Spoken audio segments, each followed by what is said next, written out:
तो क्या सब कुछ खत्म हो गया? पर पृथ्वी पर मौजूद इंसान इस बात के सबूत हैं कि सब कुछ तो खत्म नहीं हुआ था। तो असल में क्या हुआ था डायनासोर के अंत के बाद? इसके लिए हमें आज से 66 मिलियन साल पहले सेनोजोइक एरा में जाना होगा, जहाँ पे हम जानेंगे कैसे आप सरवाइव करके इस पॉइंट तक पहुँचे हैं। तो स्वागत है आपका अब तक के सबसे डरावने टाइम पीरियड में, सेनोजोइक एरा में। आपको बड़े बड़े क्रिएचर मिलेंगे जैसे वोली मैमथ और मेगालोडॉन समुद्र में घूमते हुए, उन सभी क्रिएचर के साथ जिनसे आप थोड़े बहुत फैमिलियर होंगे। डायनासोर के अंत होने का मतलब ये नहीं कि दूसरी लाइफ भी खत्म हो गई थी। डायनासोर के डेथ के कारण ही न्यू क्रिएचर का जन्म हुआ था, जो थे द मैमल्स। आप बिल्कुल सही सुन रहे हैं। सेनोजोइक पीरियड के शुरुआत ने छोटे छोटे मैमल्स का राइज देखा, जो कई सारे डिफरेंट स्पीसीज में इवॉल्व हो गए। चलिए उन्हीं में से कुछ को एक्सप्लोर करते हैं आज। उन मैमल्स में से फेमस मैमल्स था मेगाफाना। उस टाइम पर यह एक बहुत ही जायंट क्रिएचर था जो पृथ्वी पर घूमते रहता था। वहीं पर अगर आप ठंडे रीजन में जाएंगे तो आपको वोली मैमल घूमते हुए मिलेंगे। यह जानवर 3.5 मीटर लंबे और वजन में 8 टन थे। इसके बाद अगर आप ऑस्ट्रेलिया साइड जाते हैं तो आपको टिप्रोडोन मिलेंगे। ये पृथ्वी पर सबसे ज़्यादा जीने वाले मार्सुपियल थे। दिखने में वह जायंट वॉम्बेट की तरह होते हैं, पर उस समय कल ज़मीन पर ही बड़े बड़े मैमल्स नहीं थे, जरा पानी में भी देखिए। अब तक के सबसे डरावने क्रिएचर जो पृथ्वी पर मौजूद होंगे, द मेगालोडॉन। यह जायंट शार्क ओशियन पर राज करता था। 18 सेंटीमीटर दांत के साथ 20 मीटर लंबा बॉडी था इसका। इसके बारे में अभी बहुत कुछ जानना है, पर अभी हमें और भी चीज़ें एक्सप्लोर करनी है। जैसे जैसे मैमल्स का राइज हुआ, उनमें से बहुत सारे ख़त्म भी होते गए समय के हिसाब से। चलिए दूसरे और क्रिएचर्स को भी चेक करते हैं। सेनोजोइक एरा में ग्लिप्टोडोन भी थे, जो एक जायंट आर्माडिलो की तरह था। द मेगाथेरियम एक जायंट स्लॉथ और मैमल्स में सबसे बड़ा जानवर था। और सबसे आखिरी में इलास्मोथेरियम, कुछ लोग तो इसे साइबेरियन यूनिकॉर्न भी कहते थे। यह बेसिकली राइनोसेरोस का एक वेरिएंट था, और इसके अलावा बहुत सारे क्रिएचर्स थे उस टाइम पे। पर आपने एक बात जरूर नोटिस किया होगा इन सभी के बारे में कि ये इतने बड़े बड़े क्यों थे। रिसर्चर के पास इसके लिए कई सारे अलग अलग थ्योरी हैं कि क्यों इतने सारे जो क्रिएचर्स थे वो मैसिव थे उस टाइम पे। इसमें से सबसे स्ट्रॉन्ग थ्योरी जो सपोर्ट होता है वह यह है कि डायनासोर के जाने के बाद इन स्पेसीज को ग्रो करने का मौका मिल गया था। मैमल्स आसानी से कहीं भी किसी भी हैबिटेट में जा सकते थे, जो इन्हें बड़े और बड़े बनाते गया जैसे जैसे जनरेशन पास होता गया। पर एक मिनट, इस एरा में एक बहुत ही इंपॉर्टेंट मैमल था जिसे मैंने अभी आपके सामने नहीं मिला है। ऑल्दो वह जायंट नहीं थे, पर वह सबसे इम्पॉर्टेंट है, और वो कोई और मैमल नहीं है, वो आप ही हैं। शौक लगा? पर लगभग ही थे। ह्यूमंस के पुराने पूर्वज प्राइमेट्स थे। डायनासोर के डेथ होने के बाद प्राइमेट्स का राइज पॉसिबल हो पाया था, जो इन्हें इवॉल्व करने का मौका मिल गया। अर्ली प्राइमेट छोटे और बहुत ही कमज़ोर क्रिएचर्स थे। जब सेनोजोइक एरा शुरू हुआ तो इनके पास 2 इंपॉर्टेंट फीचर थे जिनसे वह सब पे डोमिनेट कर पाते, ग्रैस्पिंग फिंगर और forward facing eyes. Millions of साल बीतने के बाद वह सर्वाइव कर पाए और बाद में पृथ्वी पर आगे चल के राज भी किया।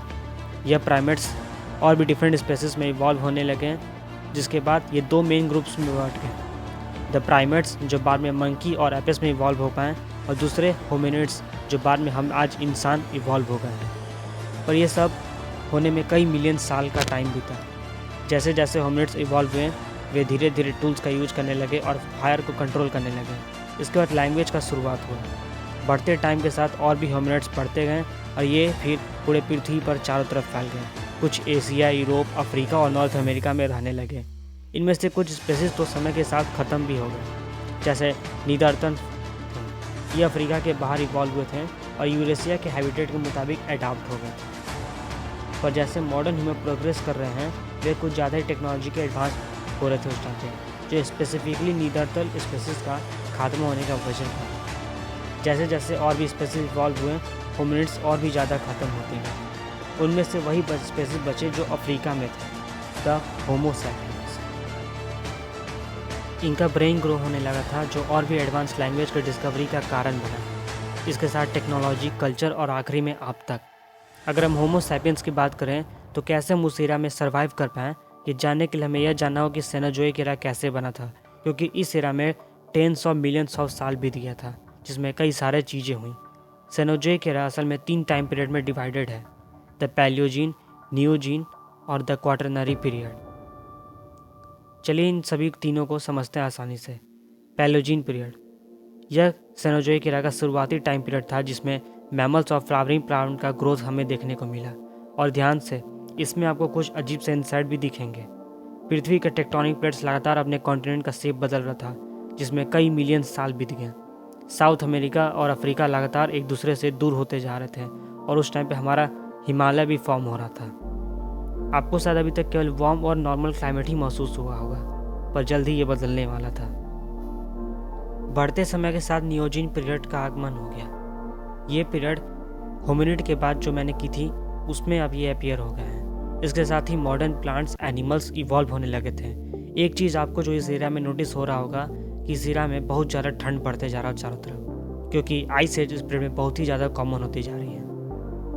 क्वाटरनरी पीरियड, यह पीरियड में मल्टीपल आइसेज और इंटरगैलेक्टिक मूवमेंट है। अर्थ कई बार ठंडा हुआ और कई बार गर्म हुआ। ह्यूमंस और मैमल ने बहुत ही ज़्यादा इस टाइम पीरियड में इम्पैक्ट डाला पहले के मुकाबले। इस पीरियड को एंथ्रोपोसीन भी कहते हैं, जो जाना जाता है इंसानों को पूरे अर्थ के इकोसिस्टम और जियोलॉजी पर प्रभाव के लिए। तो सवाल उठता है कि इन मल्टीपल आइस एजेस और इकोसिस्टम चेंजेस में आप कैसे सर्वाइव किए। वेल, ये काफ़ी आसान होता है अगर आप कोई दूर के टाइम पीरियड में जी रहे होते हैं। कई सारे मिलियंस ऑफ साल बीतने के बाद अर्थ पहले से ज़्यादा ऑक्सीजन से भरा हुआ है, जो ब्रीथिंग के लिए और भी आसान होता गया। पर लकीली आपको इन चीज़ों की वॉरी नहीं होना चाहिए। आपको तो केवल मैमल्स कोई मार न दें या अनप्रेडिक्टेबल वेदर और बहुत अजीब से फूड आपको बीमार न कर दे, इस बात की चिंता होनी चाहिए। सुनने में काफ़ी ये सब अजीब लग रहा था, पर उम्मीद कीजिए कि आप किसी दूसरे होमिनिड से मिल जाएं और उनके ग्रुप को ज्वाइन कर पाएँ। उनके ट्राइब के पास शेल्टर, फायर और टूल्स होंगे। अगर आप वह भी नहीं कर सकते तो एक केव को जरूर ढूंढिए और उम्मीद कीजिए सब अच्छा हो। पर क्या आप जानते हैं कि आप सभी सेनोजोइक एरा में जी रहे हैं अभी, और ये बिल्कुल सच है। सेनोजोइक एरा भी ख़त्म नहीं हुआ, हम सभी अभी क्वाटरनरी पीरियड में रह रहे हैं। अर्थ पर एरा जो है बहुत ही मेजर जियोलॉजिकल शिफ्ट के कारण चेंज होते हैं या मास एक्सटिंक्शन के कारण, जिनमें से अभी हमें कुछ भी डील नहीं करना है। पर क्या हो अगर हमें ऐसा ही कुछ एक इवेंट डील करना पड़ जाए आज के टाइम पर। ये वेल या किसी और नई वीडियो की कहानी है।